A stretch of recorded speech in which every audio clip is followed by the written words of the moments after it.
2023 was one of the best years for gaming, period. With how many incredible games came out last year, from highly anticipated sequels like Tears of the Kingdom and Alan Wake 2 to surprising releases like Wolong Fallen Dynasty and Lies of P. I did a review on this, by the way, definitely check it out. It is going to be a tough act to follow. So how does 2024 open up? With a brand new Prince of Persia. That's how. Look at Ubisoft bringing the dead back to life. Anyways, I was lucky enough to be able to play Prince of Persia: The Lost Crown at PAX West last year. I waited around for close to 45 minutes, eagerly anticipating my turn to try the demo provided. As I stood in line watching players roam around the labyrinth, I was mesmerized. I watched as they slowly progressed and I took it all in. I was starting to get antsy. Finally, it was my turn to be hands-on with the game. I had 20 minutes and I was prepared to make the most out of it. After my time expired, I left the booth excited. Excited because what I just played was thrilling, and I couldn't wait to get my hands on the full game. So with Prince of Persia: The Lost Crown releasing in January 2024, how does it stack up? Does it connect, or does it unfortunately miss the mark?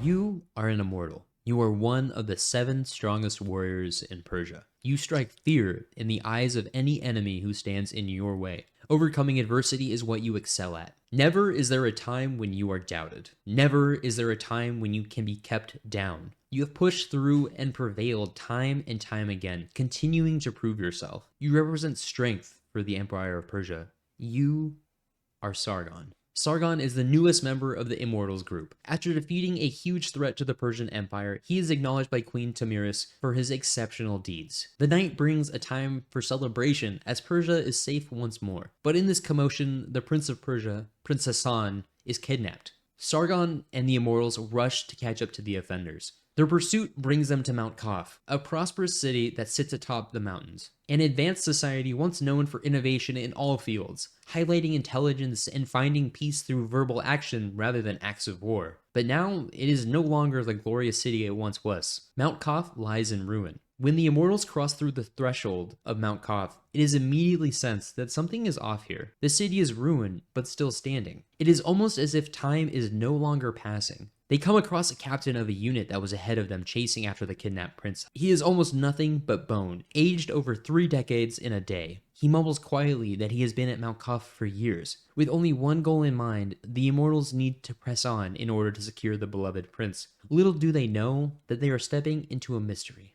The story in Prince of Persia: The Lost Crown had me captivated throughout the game. There were twists and turns that I didn't see coming. How the story unfolded stunned me. Most characters were okay, only appearing for a short while and having minimal impact on Sargon's adventure. But some, like the old man and Sargon, had moments that were human.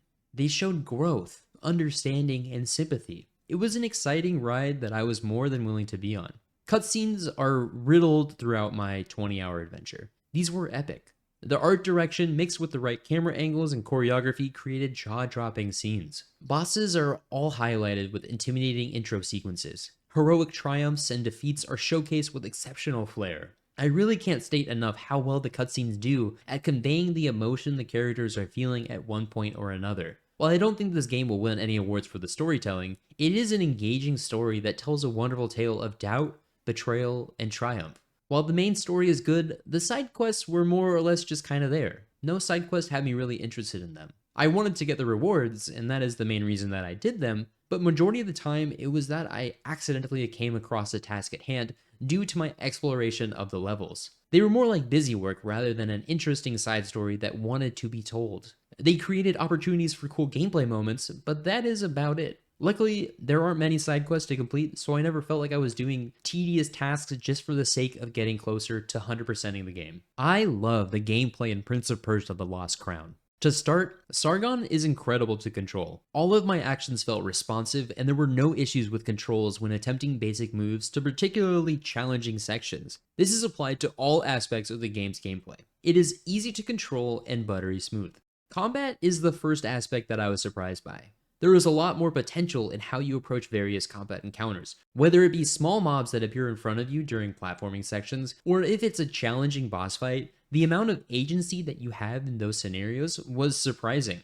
When first loading into the game, combat seems to be quite simple. Attacking felt almost too repetitive. Just mash attack over and over to get a simple 3-hit combo in. It is serviceable, but it doesn't offer an exciting experience. Quickly though, it is easy to see that the game is much more than that. Defensively, Sargon is powerful. He has a dodge that can be used to both slide away from foes or to slide under and get behind them. The timing for dodging is very gratuitous. This makes it a reliable option when in sticky situations. I enjoyed sliding under enemies, kicking them in the back, and starting a combo. It can start to feel a bit repetitive and maybe even a bit of a crutch, but I had fun throughout the game dodging all over the place. In addition to dodging, Sargon also has access to a parry or deflect ability. Unlike in Sekiro, which has the player in control at all times, when parrying in Prince of Persia, it takes a moment for you to recover. This leaves you in a vulnerable state if you don't time the parry correctly and gives the enemy potential for a devastating counterattack. I can't tell you how many times I parried too early and had a flashing screen pop up right as I took a huge hit. And now I know, I'm a sucker for parrying, especially when it emphasizes my success in the moment and gives me a large opening to get great damage in. So when I finally landed a parry, it was an immensely satisfying feeling. I preferred to parry, but that comes as no surprise. It's more engaging and fun to pull off. It's not hard to parry successfully repeatedly, and that makes it another reliable defensive tool for Sargon. Both of these are powerful abilities and the game recognizes that. To ultimately force the player into utilizing both options, the developer added in 3 types of enemy attacks. There are basic attacks, which are all able to be parried and dodged. Then there are also yellow attacks. These are also both able to be parried and dodged. The main difference though is that when this attack is parried, it is a one-hit KO on basic enemies and a huge damage dealer on bosses. Finally, there are red attacks. These attacks are unable to be parried. They must be dodged. If you don't dodge in time, you are going to take a big chunk of damage. This system works very well to encourage using the defensive mechanics that are all at your disposal. With parrying and dodging adding a lot of fun gameplay loops and responding to aggression in each combat scenario, returning that aggression and attacking your enemies is another engaging and rewarding loop. The tutorial does a great job at teaching the bare essentials of attacking. I felt like I quickly got a grasp of the combat. As I finished up that segment, I started to get a little worried about the overall combat loop. It looked extremely basic. Again, to my surprise, it has much more depth. As I mentioned, you could get through the game utilizing only the simple 3-hit combo. It does solid damage and it is easy to pull off, but if you're willing to dive in a little further, you can see what the combat actually has to offer. Combos can be much more than just hit, whack, smack.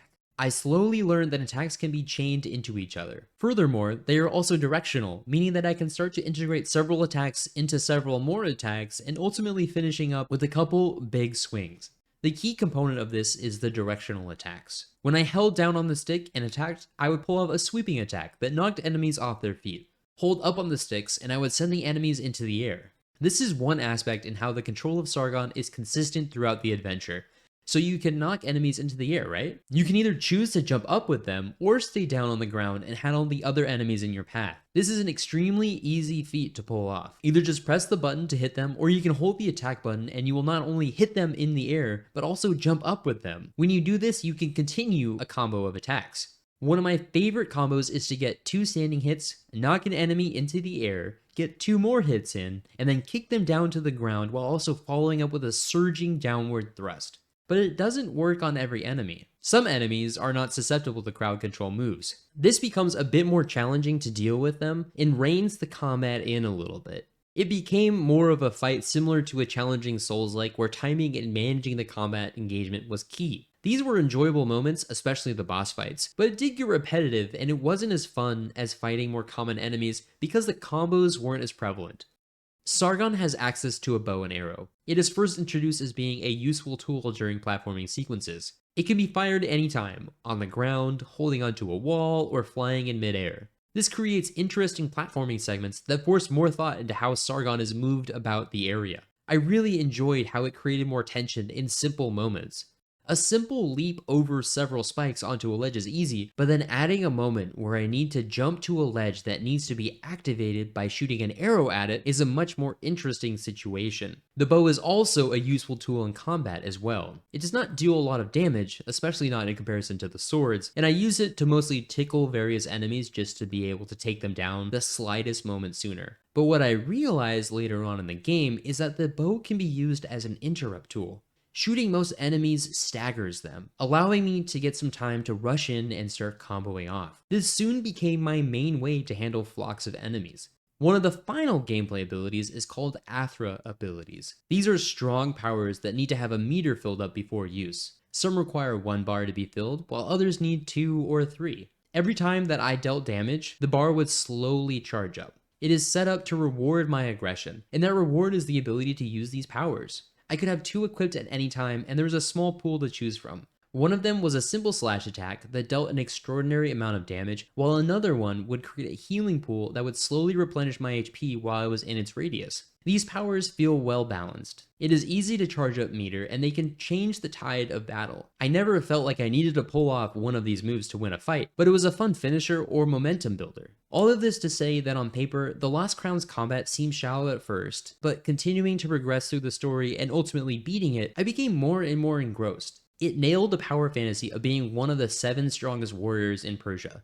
And with combat being a focus in this game, there will also be times where plenty of damage is taken. I, for one, was not great at learning particular timings for attacks, and I struggled to parry. I also struggled against some of the bosses and their unblockable attacks. Because of this, I often took damage, but thankfully I had access to healing potions. These potions were only able to be replenished at Whack Whack trees, the Lost Crown's version of a safe zone. Here I could change my Aether abilities and swap out the various amulets that I had equipped. One nice touch that the game adds to indicate being close to these safe zones are golden winds softly blowing in the direction of the tree. Whenever I saw a hint of the wind, I made a beeline for the tree to activate the save point. Whenever I rested at a tree, it then became my respawn point. I thought that there were almost too many Whack Whack trees spread throughout the map, as I would go through a couple rooms and then boom, another Whack Whack tree. I don't have much to complain about this, but it made the adventure feel a bit easier, which was actually a refreshing take, as not every game needs to be difficult. Which brings up a good opportunity to talk about the overall difficulty of Prince of Persia: The Lost Crown.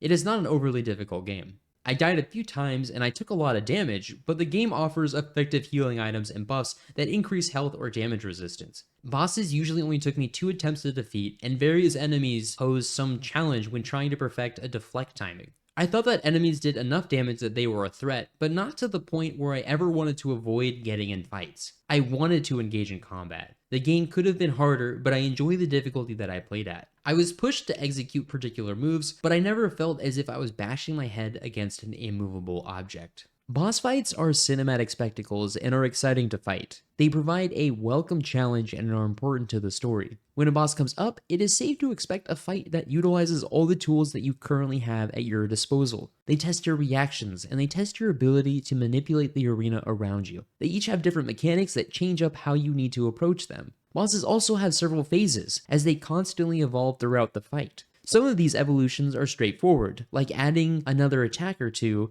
into an already vicious combo, but others add in completely new attacks, which impact Sargon in different ways. These made me feel like each fight was a story that was unfolding before me. I was pushing each boss to their limits, and they needed to find the strength to overcome me. It was a sensational feeling. And what made these fights so cinematic were the yellow parryable attacks. If parried at the right time, it would lead into an epic cutscene. Colors swirled around together as I watched Sargon deal a devastating counterattack to the boss. I may not have had control over Sargon in those moments, but I was jaw-dropped at the over-the-top action that was unfolding before me. If I didn't parry at the right time, I would be the one that was taking all that damage in a ridiculous cutscene. I almost didn't mind taking those hits because the scenes were just so much fun to watch. Overall, I loved the boss fights. They may not have been that difficult, but they presented the most exciting combat moments and the grandest spectacle in the game. I quickly touched on this when talking about the bow and arrow and how it was used as a tool in the platforming sequences. Platforming is one of the most fun and engaging challenges in this game. Requiring the right tools, precise movement, and correct inputs pushed me to exceed my limitations. That sounds a bit exaggerated, but there were some incredibly difficult platforming puzzles and moments. One of the best examples of this are the time-based puzzles. These are the most unique and interesting platforming sequences in the game. It is essentially recording a ghost of your movement that will then be used in the next phase to help you find different solutions, and you get up to 3 opportunities to do this. Hitting switches that open up a path to another switch open another path, and then using the ghosts of your previous runs to allow the impossible to become possible is truly a remarkable experience. Besides those time-based platforming puzzle sequences, there are some memorable sections that force me to use all of the abilities that I had learned throughout my playtime. Jumping over spikes and timing my way through deadly traps was a ton of fun. The platforming was fine-tuned, and I could tell that the developers clearly spent time planning out the routes and how to make the platforming satisfying. Sometimes I came across a puzzle that I struggled with, and I needed to just take a moment, visualize my route, and then execute.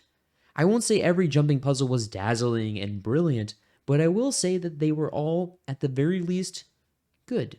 But the sequences that did stand out were astounding, and when I completed those sections, I couldn't help but feel satisfied. The Lost Crown has some incredible level design. Metroidvanias are often known for how they are able to implement intricate design that still feels natural, as if it is almost linear progression, all while offering several routes to explore that reconvene at a later unexpected intersection.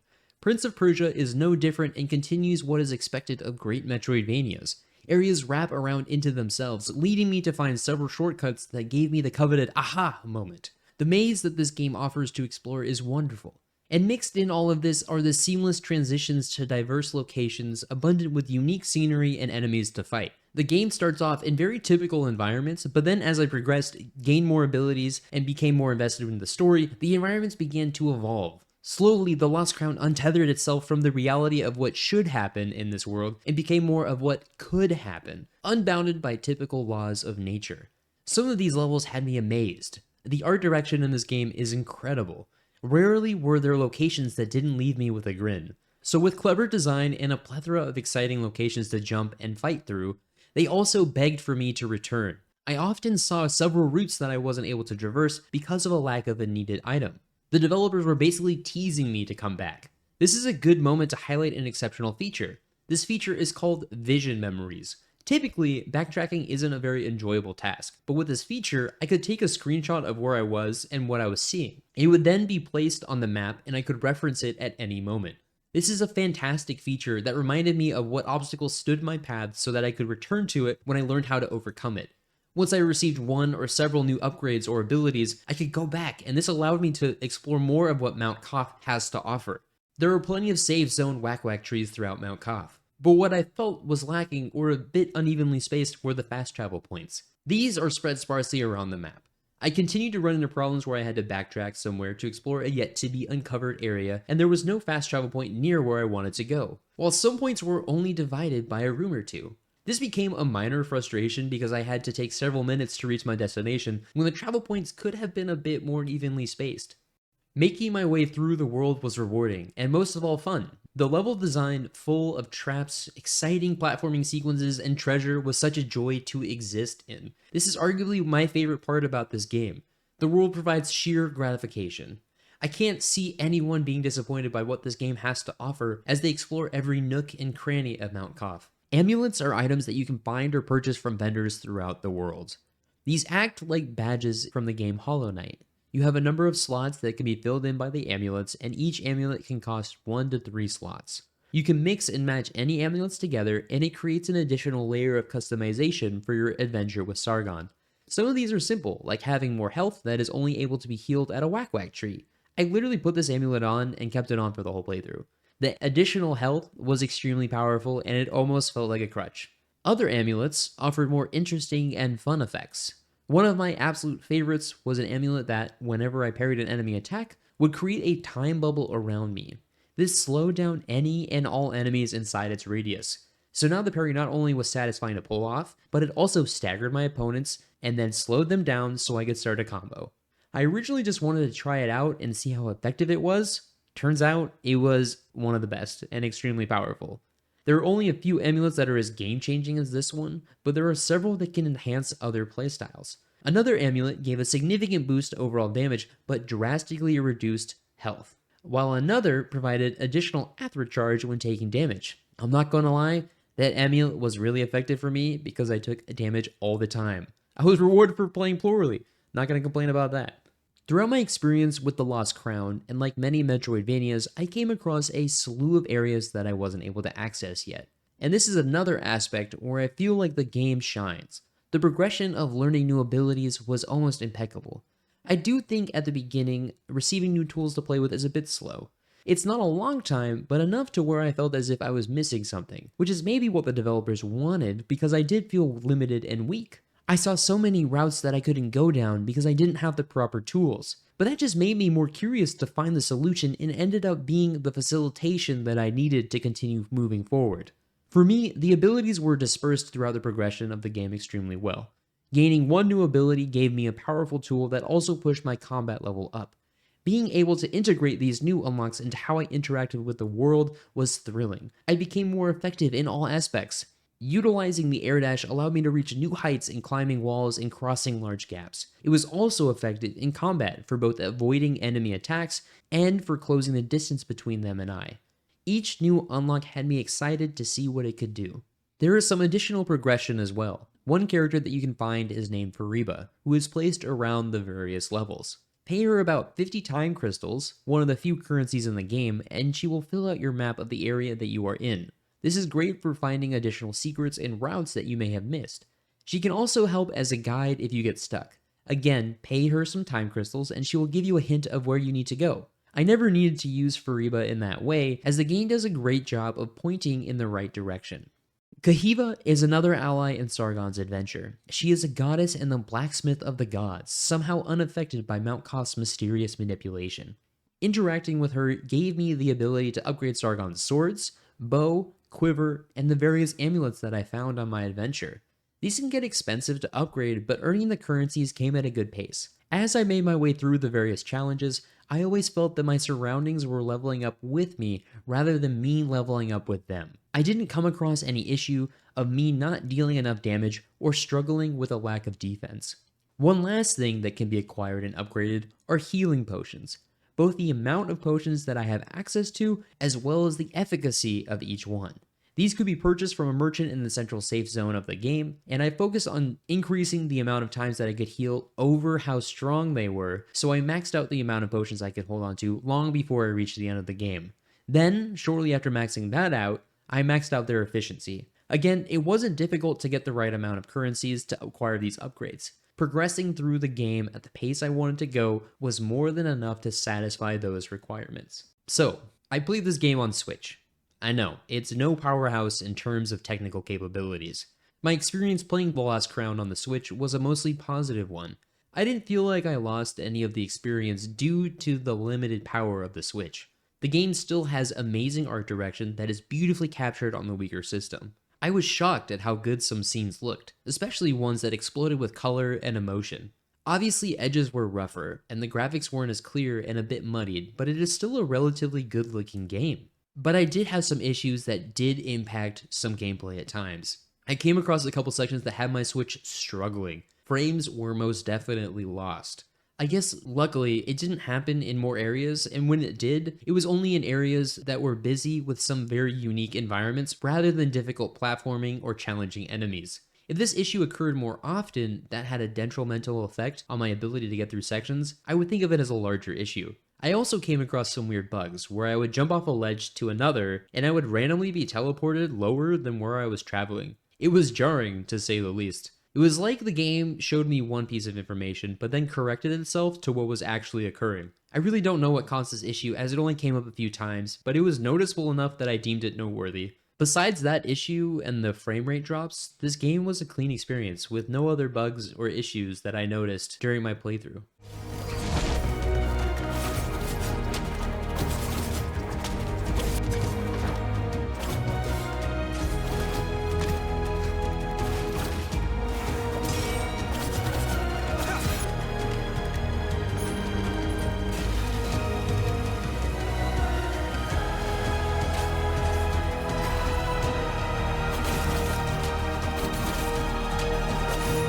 At the beginning of this video, I wondered how 2024 would measure up to 2023. How can anything follow that year up? It definitely won't be easy, but after spending around 20 hours with Prince of Persia: The Lost Crown, I know that I have my answer, at least for the month of January, that is. This game is an absolute banger and a fantastic way to start the year off. I had an amazing time as I made my way through Mount Koth. The world is filled with mystery, and I could not get enough of it. Bringing exceptional art design mixed with flowing combat that offers a wealth of options to engage in, the journey is well worth the trip. Along with an exciting story to boot, this is a game that I am happy to have spent my money on, especially one that is a quality experience through and through. I absolutely suggest that you give Prince of Persia: The Lost Crown a playthrough. Hey everyone, thank you very much for sticking around watching the video, and if you liked it, feel free to leave a like or even subscribe maybe if you're interested. I'm going to definitely be doing a lot more video reviews and even video essays about games and gaming in general, so if you're interested in that, definitely feel free to join the community that we have going on. I also want to point out that I stream on Twitch every Monday, Wednesday, and Friday, 7 p.m. PST, so if you want to join the community over there, feel free. Have a wonderful day.